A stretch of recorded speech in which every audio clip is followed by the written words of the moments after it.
Welcome to 5-Minute Lessons for Nonprofits. I'm Mike Gellman. Today we will discuss disclosing your Form 990 approval process as it is listed on Form 990, Part 6, lines 11A and B, and some of the key related compliance elements and disclosure tactics.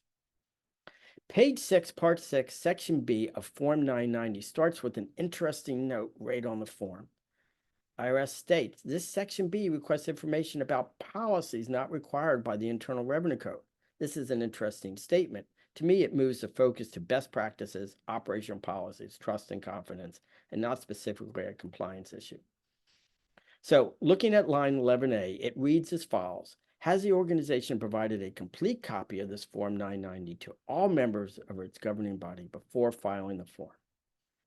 IRS instructions for line 11A provide clarifying guidance. They read as follows. Answer yes, only if a complete copy of the organization's final Form 990, including all required schedules, was provided to each person who is a voting member of the governing body.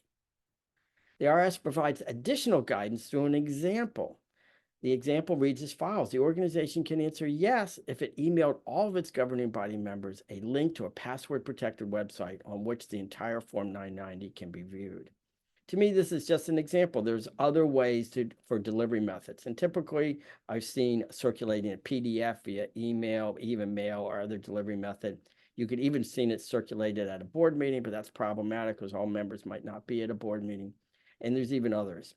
To me, it's not about the how, but to answer yes. All voting members of the governing body must receive Form 990. The IRS instructions for 11A continue, answering no if the organization redacted or removed any information from the copy of its final Form 990 that it provided to its governing members. For example, an organization may have a reason that it chooses to redact or not share Schedule B donor information or other information with the entire board of directors. Here, IRS provides an insightful suggestion.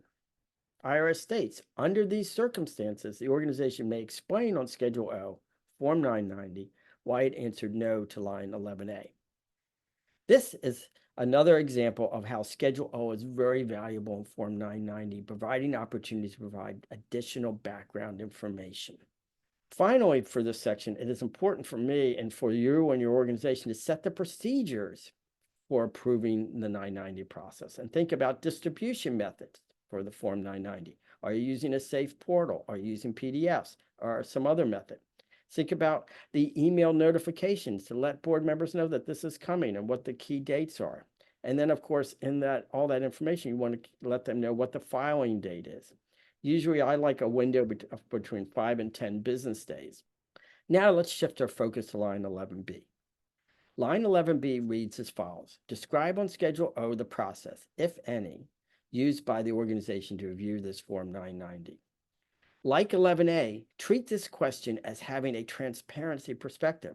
An organization is not strictly required to have a Form 990 review process, but having one and providing a well-crafted description in Schedule O of each step in the review and approval process is essential. Why? It will help reflect positively on the organization. It will show the organization has a strong operational procedures in place and good governance practices, that we have a process in place and we're looking and reviewing that process.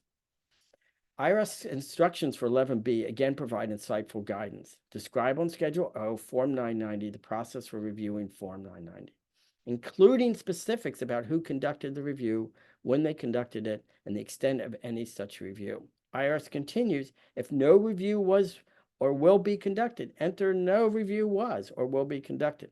Haven't seen that very often because there's usually, of course, some level of review and we want to detail it.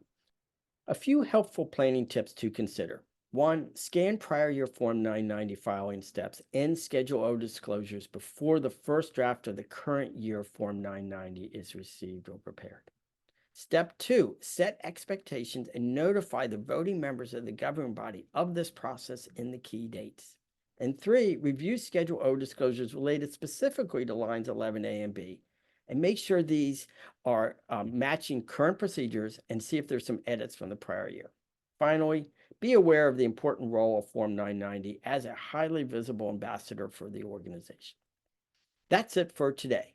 For more information, visit the website at SE4Nonprofits.com.